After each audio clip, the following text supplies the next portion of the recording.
Bayangkan sebuah ruangan yang dipenuhi mahasiswa, semua terdiam saat seorang profesor terkenal mulai meragukan keyakinan Islam.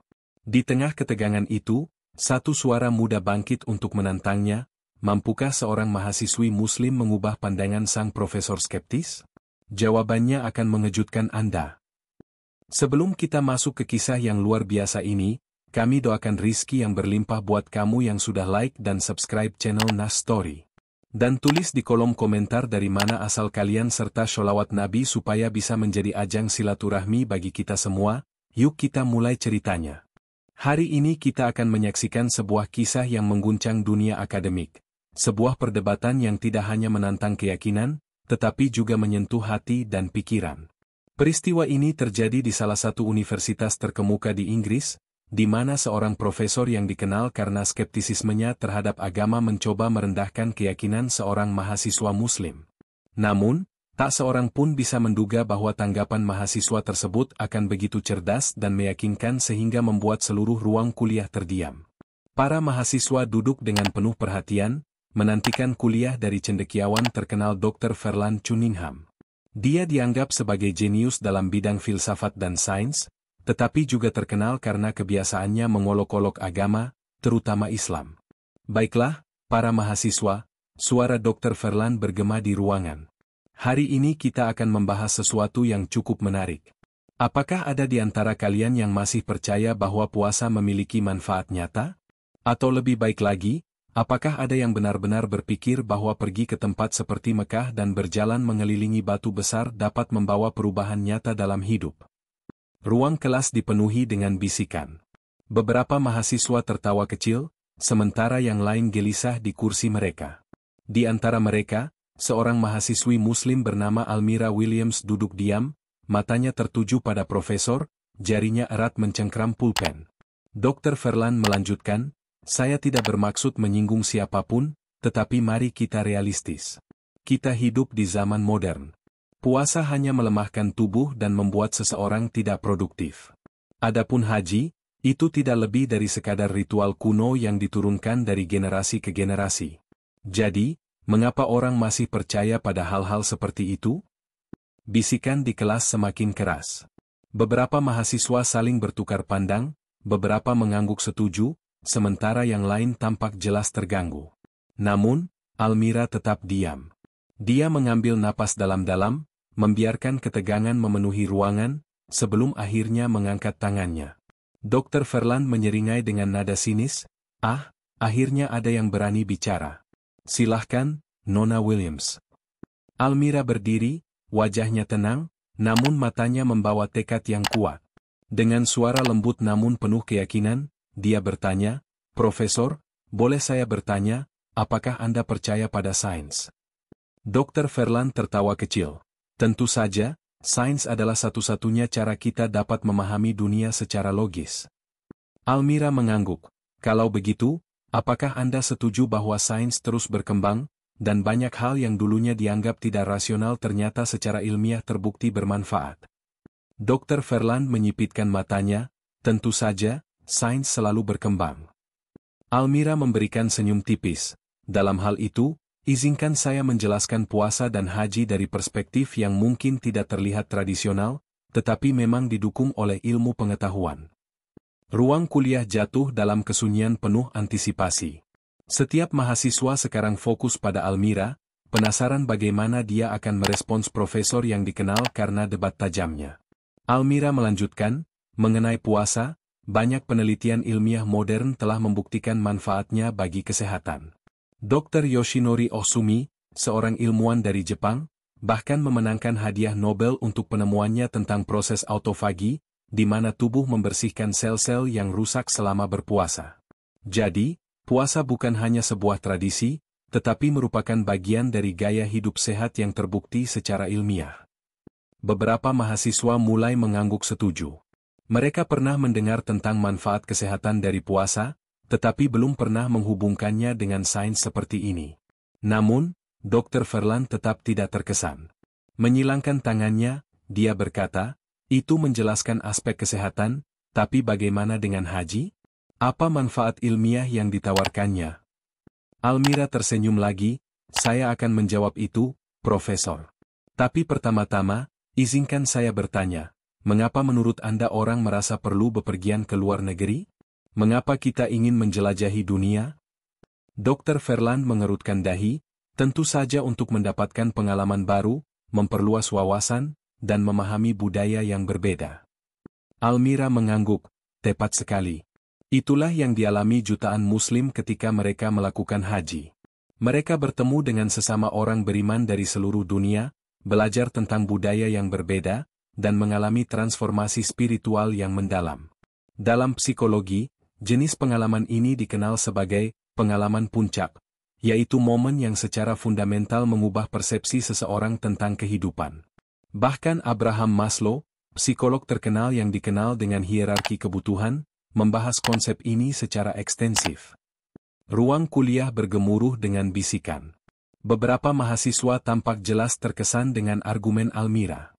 Dia telah menyampaikan kasusnya dengan jelas dan logis, menantang skeptisisme profesor dengan alasan ilmiah yang tak terbantahkan. Sebelum Almira melanjutkan, Dr. Verland menyela, nadanya membawa campuran skeptisisme dan keheranan. Itu mungkin menjelaskan aspek sosial dan psikologis, katanya sambil menyilangkan tangan, tapi bagaimana dengan ritual mengelilingi Ka'bah? Bukankah itu hanya tradisi kuno yang sudah ketinggalan zaman? Almira tersenyum, tetapi kali ini ada ketajaman dalam matanya. Profesor, apakah Anda pernah mengamati bagaimana partikel terkecil dalam sains bergerak? Elektron berputar mengelilingi inti atom, planet mengorbit matahari, galaksi berotasi pada skala kosmik. Segala sesuatu di alam semesta ini bergerak dalam pola serupa. Ka'bah berfungsi sebagai pusat, dan ketika umat Islam berjalan mengelilinginya, mereka melambangkan hubungan mereka dengan tatanan ilahi alam semesta. Tindakan ini bukan tanpa makna. Ini mewakili sesuatu yang jauh lebih besar, sesuatu yang telah ada sejak awal penciptaan. Ruang kuliah sunyi. Bahkan Dr. Verland, yang dikenal karena sanggahannya yang cepat, tampak berhenti sejenak untuk berpikir. Almira melanjutkan, suaranya tetap mantap, Profesor, sebelum menolak sesuatu hanya karena tampaknya sederhana, mungkin kita harus berusaha memahaminya lebih baik. Bukan semua yang kuno itu tanpa makna. Kenyataannya, alasan beberapa tradisi telah bertahan selama ribuan tahun adalah karena kebijaksanaan yang mereka miliki. Atmosfer di ruangan menjadi tegang. Semua mata kini tertuju pada Dr. Verland. Akankah dia mampu menyangkal argumen Almira? Untuk pertama kalinya, tidak ada tawa sinis darinya, tidak ada gumaman geli dari mahasiswa yang awalnya setuju dengan pandangan skeptisnya. Sebagai gantinya, ada keheningan yang penuh hormat dan kontemplatif. Dr. Verland mengambil napas dalam-dalam, tatapannya tertuju pada mahasiswi muda itu. Untuk pertama kalinya di kelasnya sendiri, dia merasa ditantang. Namun, sebagai seorang akademisi, dia tidak akan mundur begitu saja. Bersandar di mejanya, dia menyeringai sedikit dan berbicara dengan nada yang penuh rasa ingin tahu dan sarkasme halus. Almira, itu cukup menarik. Saya harus mengakui, Anda memiliki cara berbicara yang cukup meyakinkan. Tapi apakah Anda benar-benar percaya bahwa keyakinan Anda bisa tetap kuat jika diuji lebih jauh? Beberapa mahasiswa saling berbisik, beberapa condong ke depan, ingin melihat bagaimana debat ini akan berkembang. Almira tetap tenang, dia menatap balik ke profesor dengan keyakinan yang tak tergoyahkan. Saya tidak takut diuji, Profesor. Jika kebenaran ada di pihak saya, maka saya tidak perlu khawatir. Dr. Verland mengangkat alisnya, terkesan tapi tidak mau mengalah. Baiklah, mari kita lanjutkan, katanya. Anda berbicara tentang puasa seolah-olah itu adalah keajaiban bagi tubuh. Tetapi mari kita pertimbangkan aspek sosialnya. Apakah Anda sadar bahwa di beberapa negara, puasa mengakibatkan penurunan produktivitas drastis? Banyak perusahaan melaporkan penurunan kinerja karyawan selama bulan Ramadan. Jika puasa benar-benar membawa manfaat, mengapa kita melihat data yang menunjukkan bahwa ekonomi melambat selama periode ini? Almira mengambil napas dalam-dalam. Dia telah mengantisipasi pertanyaan ini. Dia tahu ini akan menjadi tantangan berikutnya. Masalahnya bukan pada puasa itu sendiri, Profesor, katanya dengan tenang, tetapi pada bagaimana orang memilih untuk melakukannya. Jika seseorang benar-benar memahami esensi puasa, mereka akan menggunakannya sebagai kesempatan untuk membangun disiplin diri, bukan sebagai alasan untuk bermalas-malasan. Dr. Verland menyipitkan matanya, jadi Anda menyalahkan mereka yang berjuang untuk tetap produktif. Almira menggelengkan kepala, sama sekali tidak, Profesor.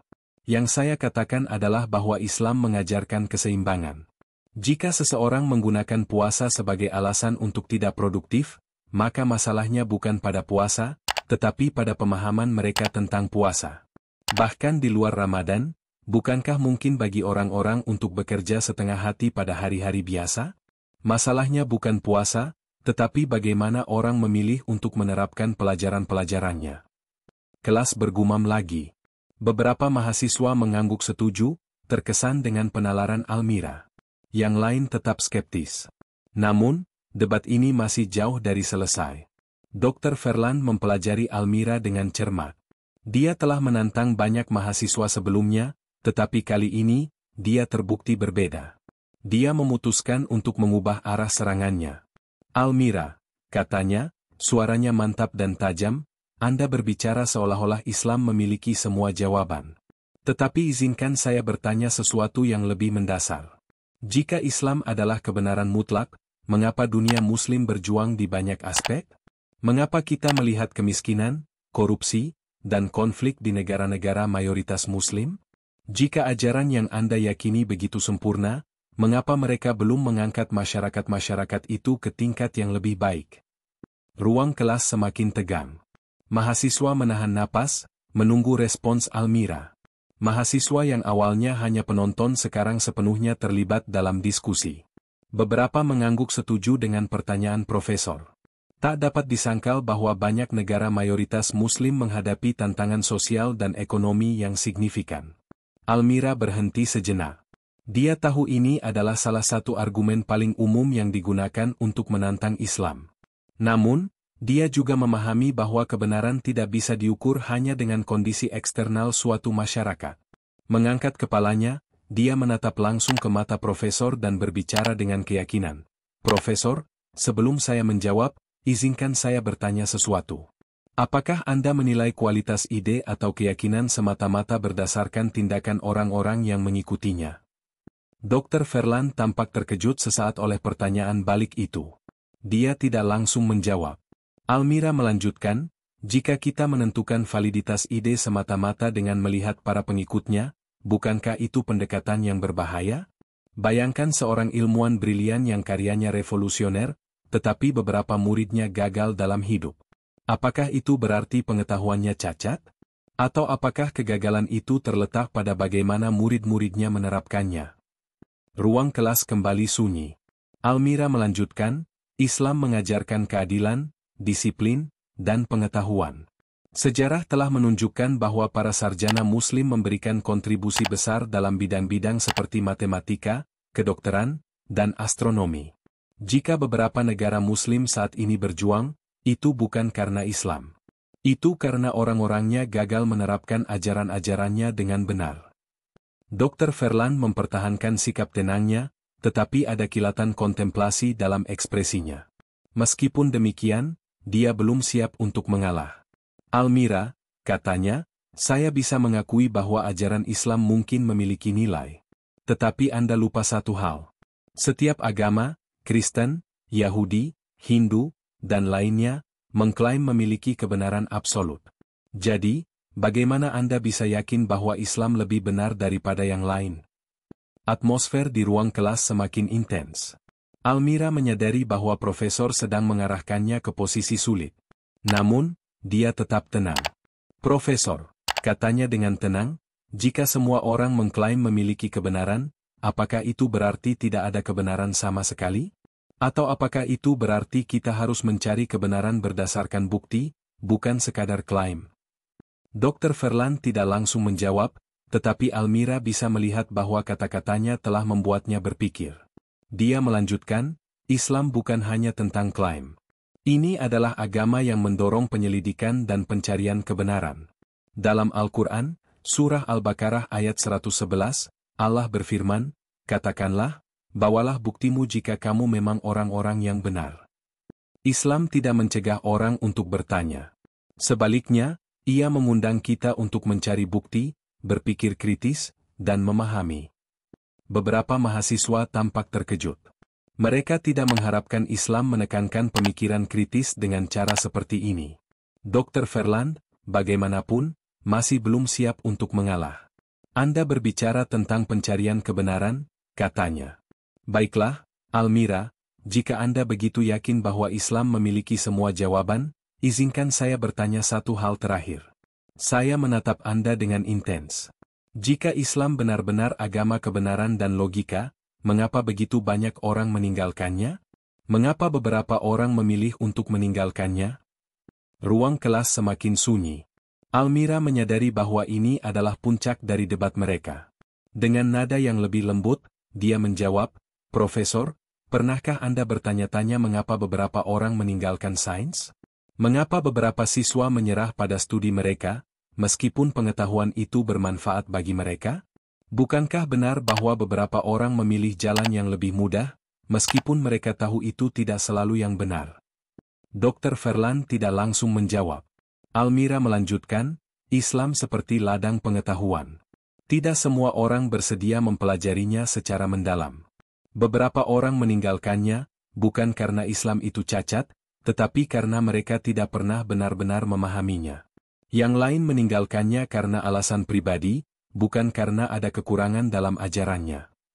Ruang kelas tetap diam. Dr. Verland tampak berpikir dalam. Untuk pertama kalinya, dia tidak segera menyangkal argumen Almira. Para mahasiswa yang diam-diam mengamati debat ini mulai melihat perubahan dalam ekspresi profesor mereka. Sesuatu telah berubah. Ketegangan di ruangan tetap ada, tetapi tidak ada yang berani memecah keheningan setelah pernyataan terakhir Almira. Dr. Verland tampak mengambil waktu lebih lama dari biasanya untuk mengumpulkan pikirannya. Beberapa mahasiswa memandang Almira dengan kagum, sementara yang lain menunggu dengan cemas untuk melihat apa yang akan terjadi selanjutnya. Tidak ada yang mengharapkan diskusi ini menjadi begitu intens. Setelah jeda singkat, Dr. Verland akhirnya membersihkan tenggorokannya dan menyilangkan tangan di atas dadanya. Ekspresinya tak terbaca saat dia mempelajari Almira. Kemudian, akhirnya dia berbicara. "Baiklah," katanya, suaranya terukur. "Almira, saya akui bahwa jawaban Anda cukup masuk akal. Tapi mari kita anggap sejenak bahwa Islam memang mengajarkan kebenaran. Ada satu hal yang masih membuat saya ragu." Almira mengangkat alisnya, menunggu dia melanjutkan. "Jika Islam benar-benar jalan yang benar," Dr. Verland melanjutkan, "mengapa ia memiliki begitu banyak aturan yang tampaknya membatasi kebebasan individu? Mengapa seorang Muslim harus mengikuti begitu banyak hukum dan pembatasan, seolah-olah mereka tidak bisa membuat pilihan mereka sendiri?" Beberapa mahasiswa mengangguk setuju. Ini adalah argumen umum dalam diskusi tentang agama. Dr. Verland melanjutkan, "Ambil contoh hijab. Mengapa Islam mengharuskan wanita menutupi diri mereka? Bukankah itu membatasi kebebasan mereka? Bukankah setiap individu memiliki hak untuk berpakaian sesuai keinginan mereka?" Almira tersenyum sedikit. Dia telah mengantisipasi pertanyaan ini. "Profesor," katanya dengan tenang, "sebelum saya menjawab, izinkan saya bertanya kepada Anda sesuatu. Apakah Anda percaya bahwa aturan ada untuk membatasi orang atau untuk melindungi mereka?" Dr. Verland menyipitkan matanya sedikit. "Tentu saja, beberapa aturan dimaksudkan untuk melindungi orang, tetapi tidak semua aturan diperlukan." Almira mengangguk. "Itu benar, tetapi mari kita lihat lebih dekat. Jika Anda sedang mengemudi di jalan raya, mengapa ada lampu lalu lintas? Mengapa ada batas kecepatan? Mengapa ada aturan yang mengatur cara kita mengemudi?" Dr. Verland berhenti sejenak, lalu menjawab, "Tentu saja untuk keselamatan." "Persis," kata Almira dengan senyum memuaskan. "Tidak ada yang melihat undang-undang lalu lintas sebagai pelanggaran kebebasan. Faktanya, mereka ada untuk membuat mengemudi lebih aman. Jika semua orang diizinkan mengemudi sesuka mereka, bukankah itu akan menciptakan kekacauan dan bahaya?" Beberapa mahasiswa mengangguk setuju. "Dalam Islam," Almira melanjutkan, "aturan-aturan itu bukan untuk membatasi, tetapi untuk melindungi. Ambil contoh hijab. Itu bukan hanya sepotong kain. Itu adalah perisai, sebuah pernyataan identitas. Ini menekankan bahwa nilai seorang wanita tidak didasarkan pada penampilan fisiknya, tetapi pada karakter, intelektual, dan moralitasnya. Dr. Verland menyilangkan tangannya, tetapi bagaimana jika seorang wanita tidak ingin memakainya? Bukankah itu berarti dia kehilangan kebebasan dalam Islam? Almira tersenyum. Profesor, apakah Anda mengatakan bahwa masyarakat memiliki standar berpakaian tertentu? Tentu saja, jawab Dr. Verland tanpa ragu. Almira melanjutkan, lalu, jika seseorang datang bekerja hanya dengan piyama atau baju renang, apakah itu dapat diterima? Dr. Verland tertawa kecil. Tidak, tentu saja tidak. Ada norma sosial yang harus dihormati. Persis, kata Almira. Setiap masyarakat memiliki norma. Setiap profesi memiliki kode berpakaian. Islam juga memiliki pedoman, bukan untuk membatasi, tetapi untuk menjaga martabat dan kehormatan penuh. Ruang kelas kembali sunyi. Namun, Dr. Verland masih belum siap untuk mengalah. Dia condongkan tubuhnya sedikit, mencari titik argumen lain. Anda berbicara seolah-olah Islam sepenuhnya rasional, katanya, suaranya penuh rasa ingin tahu. Tetapi bagaimana dengan tindakan ibadah lainnya? Dr. Verland bertanya, condongkan tubuhnya sedikit. Ambil contoh haji. Apa tujuan mengelilingi bangunan emas tua di Mekah? Mengapa umat Islam percaya bahwa itu memiliki makna spiritual? Almira tersenyum. Profesor, boleh saya bertanya sesuatu? Tentu saja, jawab Dr. Verland. Jika seseorang berdiri di depan makam orang yang dicintai, meletakkan bunga, dan berbicara dengan emosi mendalam, apakah itu masuk akal? Dr. Verland mengangkat bahu, bagi beberapa orang, ya, itu bentuk penghormatan. Dan itulah yang dilakukan umat Islam selama haji, kata Almira. Ka'bah bukan hanya struktur batu. Ini adalah simbol persatuan Muslim, tempat yang diperintahkan Allah sebagai arah ibadah. Mengelilinginya bukan hanya ritual. Ini adalah demonstrasi penyerahan kepada Tuhan, sama seperti seseorang yang meletakkan bunga di atas makam bukan melakukan tindakan tanpa makna, tetapi mengungkapkan cinta dan penghormatan. Beberapa mahasiswa di ruangan itu mengangguk memahami. Dr. Verland tetap diam sejenak, dalam pikiran mendalam. Almira melanjutkan, Profesor, kadang-kadang hal-hal mungkin tampak tidak logis jika kita hanya melihat permukaannya. Tetapi ketika kita memahami makna di baliknya, segalanya menjadi jelas. Ruang kelas tetap diam. Dr. Verland mengambil napas dalam-dalam, lalu akhirnya berbicara, baiklah, Almira. Anda telah memberikan banyak jawaban yang memicu pemikiran. Tapi ada satu pertanyaan terakhir yang ingin saya ajukan. Almira menatapnya dengan penuh perhatian. Anda telah berbicara banyak tentang Islam, bagaimana itu masuk akal, bagaimana itu memberikan aturan yang baik, kata Dr. Verland, suaranya lebih serius daripada sebelumnya. Tapi bagaimana dengan pertanyaan terbesar dari semuanya? Dia menatap lurus ke matanya. Bagaimana Anda bisa yakin bahwa Tuhan benar-benar ada? Atmosfer di ruangan itu semakin intens. Semua orang bisa merasakan bahwa ini adalah puncak dari debat mereka. Almira mengambil napas dalam-dalam, mengangkat kepalanya sedikit, lalu dengan suara yang tenang namun penuh keyakinan, dia menjawab, Profesor, izinkan saya bertanya satu pertanyaan terakhir sebelum saya menjawab. Apakah Anda percaya bahwa cinta itu ada? Dr. Verland ragu sejenak, lalu menjawab, tentu saja. Apakah Anda bisa melihatnya? Tanya Almira. Profesor mengerutkan dahi sedikit, tidak, tapi saya bisa merasakannya. Almira tersenyum, dan itulah bagaimana kita tahu bahwa Tuhan ada, Profesor. Kita mungkin tidak bisa melihatnya secara langsung, tetapi kita bisa merasakan keberadaannya melalui ciptaannya, melalui mukjizat, melalui kesempurnaan alam semesta, yang tidak mungkin ada tanpa pencipta. Sekali lagi, keheningan memenuhi ruangan. Mahasiswa yang mendengarkan dengan penuh perhatian mulai menyadari sesuatu untuk pertama kalinya. Dr. Verland tidak langsung menjawab dengan argumen lain. Dia hanya menatap Almira, seolah-olah mencoba memahami sesuatu yang benar-benar baru baginya. Namun, debat ini belum selesai. Ruang kelas tetap tegang. Semua orang menunggu kata-kata Dr. Verlan berikutnya. Tidak ada yang mengharapkan pertanyaan tentang keberadaan Tuhan dijawab dengan cara yang begitu sederhana namun mendalam. Ekspresi Dr. Verlan mengeras sedikit. Dia memegang dagunya dalam pikiran mendalam, sementara Almira duduk diam, keyakinannya tak tergoyahkan.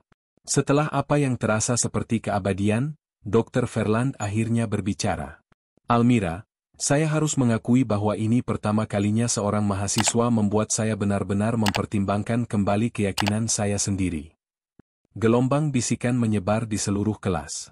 Beberapa mahasiswa tidak bisa mempercayai apa yang baru saja mereka dengar. Profesor mereka, yang selalu dikenal karena penolakannya yang tegas terhadap konsep-konsep agama, baru saja menunjukkan keraguan untuk pertama kalinya. Namun, Dr. Verlan belum selesai. Saya masih memiliki satu pertanyaan lagi, katanya. Dr. Verlan berkata, jika Tuhan benar-benar ada, mengapa Dia mengizinkan begitu banyak penderitaan di dunia? Mengapa ada kemiskinan, perang, kelaparan, dan ketidakadilan? Almira mengangguk, telah mengantisipasi pertanyaan ini. Profesor, izinkan saya bertanya sesuatu sebelum saya menjawab. Dr. Verlan menghela napas sebelum mengangguk. Jika seorang profesor memberikan ujian kepada siswanya, apakah itu berarti profesor membenci siswanya? Tanya Almira. Dr. Verlan menyipitkan mata sedikit, mencoba memahami maksudnya. Tentu saja tidak, jawabnya. Ujian diberikan untuk menguji kemampuan mereka. Almira tersenyum, persis. Sekarang, bagaimana jika beberapa siswa gagal dalam ujian? Apakah itu salah profesor? Dr. Verlan menggelengkan kepala, tidak, itu berarti siswa tidak mempersiapkan diri dengan baik. Almira mengangguk lagi. Itulah cara kerja kehidupan, Profesor. Dunia ini adalah ujian.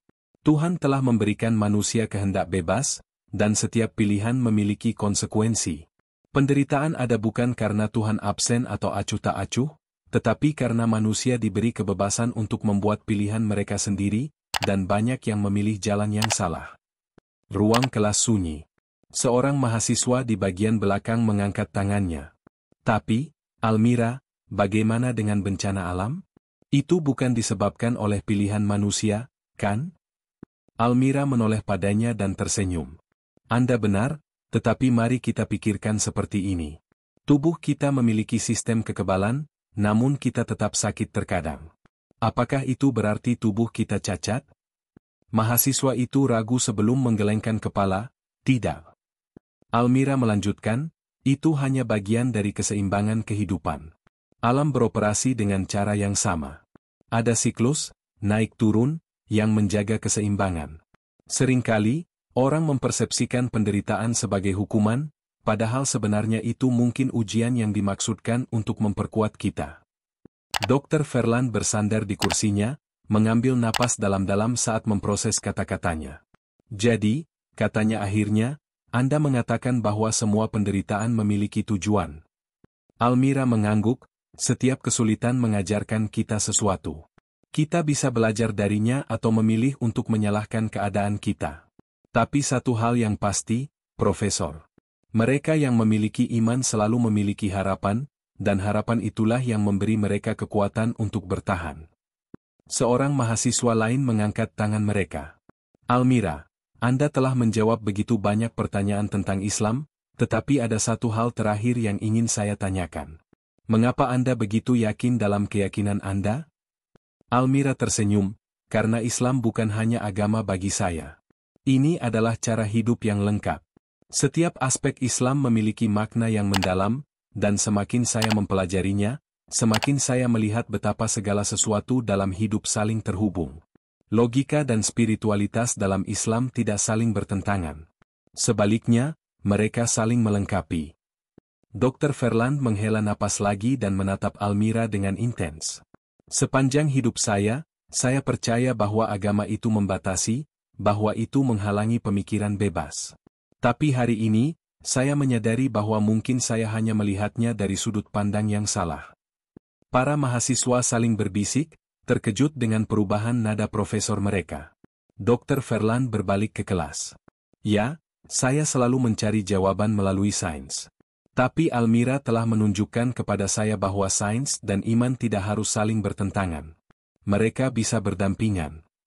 Dia menatap kembali ke Almira. Saya tidak akan mengatakan bahwa saya langsung percaya semua yang Anda katakan, Almira. Tapi satu hal yang pasti, saya perlu memulai pencarian saya sendiri akan kebenaran. Ruang kelas jatuh dalam keheningan. Almira tersenyum. Profesor, mencari kebenaran adalah langkah pertama. Semoga perjalanan Anda membawa Anda pada jawaban yang sebenarnya. Untuk pertama kalinya, Dr. Verland tersenyum kembali. Terima kasih, Almira. Tepuk tangan lembut dimulai, secara bertahap tumbuh lebih keras. Para mahasiswa tidak hanya terkesan oleh Almira, tetapi juga oleh kesediaan profesor mereka untuk mempertimbangkan kembali pandangannya. Dengan itu, debat berakhir. Bukan dengan pemenang atau pecundang, tetapi dengan pembukaan pintu menuju pemahaman yang lebih dalam. Kisah ini adalah pengingat bahwa pencarian kebenaran bukan tentang membuktikan seseorang benar atau salah. Ini tentang sungguh-sungguh mencari pengetahuan dengan hati dan pikiran yang terbuka. Kesungguhan Almira menunjukkan bahwa Islam tidak hanya diikuti secara membabi buta, tetapi berakar kuat dalam logika dan kebijaksanaan. Ini juga membuktikan bahwa iman dan nalar bukanlah lawan, tetapi dua sisi dari koin yang sama. Dr. Verland, yang pernah menolak konsep Tuhan, sekarang menemukan dirinya mempertanyakan apa yang dia pikir dia tahu. Dan bagi kita semua, kisah ini mengajarkan bahwa pemahaman sejati hanya ditemukan oleh mereka yang sungguh-sungguh mencarinya. Setiap perjalanan menuju kebenaran dimulai dengan sebuah pertanyaan, seperti yang kita lihat hari ini. Pencarian makna dalam hidup bukan tentang memenangkan debat, tetapi tentang menemukan realitas utama. Terima kasih telah menonton kisah ini. Jika Anda merasa terinspirasi, pastikan untuk subscribe channel Nas Story untuk lebih banyak refleksi Islami dan pelajaran hidup yang bermakna. Jangan lupa klik lonceng notifikasi agar tidak ketinggalan cerita-cerita berikutnya. Semoga Allah membimbing dan memberkahi kita semua. Amin. Wassalamualaikum warahmatullahi wabarakatuh.